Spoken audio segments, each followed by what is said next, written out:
नमस्कार। Stock market course for beginners के 5वें लेक्चर में आपका स्वागत है। पिछले लेक्चर में हमने देखा था कि जनरल कंसल्टेंसी अच्छा परफॉर्म कर रही थी और अपना एक्सपेंशन करने के लिए वो एक और फंडिंग उठाना चाहती थी।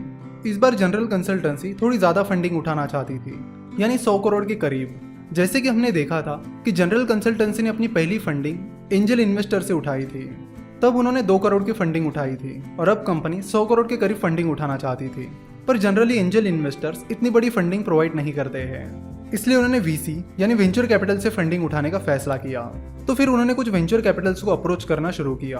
कंपनी की अच्छी ग्रोथ के चलते उन्हें तुरंत वेंचर कैपिटल से फंडिंग मिल गई। तो इस तरह एबीसी पार्टनर्स इस वेंचर कैपिटल से उन्होंने 100 करोड़ की फंडिंग उठाई। इस फंडिंग राउंड के बाद कंपनी की ग्रोथ और तेजी से बढ़ने लगी। कंपनी अच्छा खासा रेवेन्यू और प्रॉफिट कमाने लगी। कंपनी के अच्छे बिजनेस के चलते जनरल कंसल्टेंसी का अच्छा नाम होने लगा और उन्हें अच्छे खासे कॉन्ट्रैक्ट्स भी मिलने लगे। कंपनी की इस ग्रोथ से विवेक और योगेश खुश थे, वो एंजल इन्वेस्टर भी खुश थे और वीसी एबीसी पार्टनर्स भी खुश था। अगले 2-3 सालों तक कंपनी की ऐसी ग्रोथ बरकरार रही। हाँ, बीच बीच में थोड़े अप्स एंड डाउन्स आए, लेकिन कंपनी ने उन्हें मैनेज कर लिया और अपनी इसी ग्रोथ को बरकरार रखने के लिए कंपनी और फंड रेज करने की प्लानिंग कर रही थी। इस बार कंपनी 1000 करोड़ रुपए की फंडिंग उठाने की प्लानिंग कर रही थी। वही एबीसी पार्टनर्स, जिसने जनरल कंसल्टेंसी में 100 करोड़ रुपीज इन्वेस्ट किए थे, वो भी अब कंपनी से एग्जिट करना चाहते थे और अपना प्रॉफिट बुक करना चाहते थे। यानी कंपनी की इस अच्छी ग्रोथ के बाद वो अपना स्टेक बेच देना चाहते थे और प्रॉफिट बुक करना चाहते थे। जब किसी कंपनी को अच्छा खासा पैसा रेज करना होता है, साथ ही कंपनी के कुछ इन्वेस्टर्स को कंपनी से एग्जिट करनी होती है, तो आईपीओ सबसे बेस्ट ऑप्शन होता है। आईपीओ का मतलब है इनिशियल पब्लिक ऑफरिंग। यानी जनरल कंसल्टेंसी ने अब स्टॉक मार्केट के जरिए पैसा उठाने की प्लानिंग कर ली थी।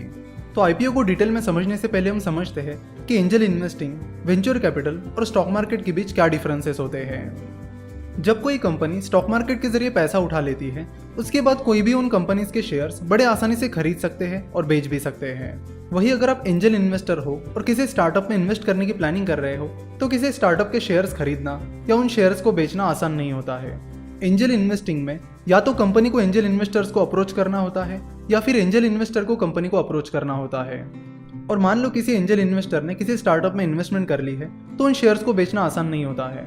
आपको किसी और इन्वेस्टर्स को ढूंढना होता है। अगर कोई इन्वेस्टर उस कंपनी में इन्वेस्ट करने के लिए इंटरेस्टेड है, तो आप उसे अपने शेयर्स बेच सकते हो, या फिर आपको उस स्टार्टअप के आईपीओ तक का इंतजार भी करना पड़ सकता है। जनरली एंजल इन्वेस्टर्स और वेंचर कैपिटल जब उस कंपनी का आईपीओ आता है जिसमें उन्होंने इन्वेस्ट किया है, तब उस कंपनी से एग्जिट लेना प्रेफर करते हैं। जैसे कि अभी कुछ टाइम पहले हमने देखा कि उबर का आईपीओ आया था, जिसमें उबर के कई सारे इन्वेस्टर्स ने कंपनी से एग्जिट ले ली थी। दूसरा डिफरेंस ये है कि एंजल इन्वेस्टर्स और वेंचर कैपिटल कंपनी में इन्वेस्ट तब करते हैं जब कंपनी अपने शुरुआती दौर में होती है, यानी जब कंपनी छोटी होती है।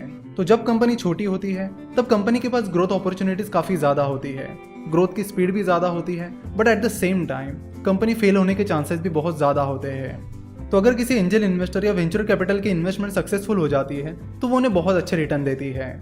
वही जब कंपनी स्टॉक मार्केट में आ जाती है, तब तक कंपनी एक बड़े लेवल पर पहुंच चुकी होती है, जहां से बहुत ही कम कंपनीज एक्सपोनेंशियल ग्रोथ दिखाती है।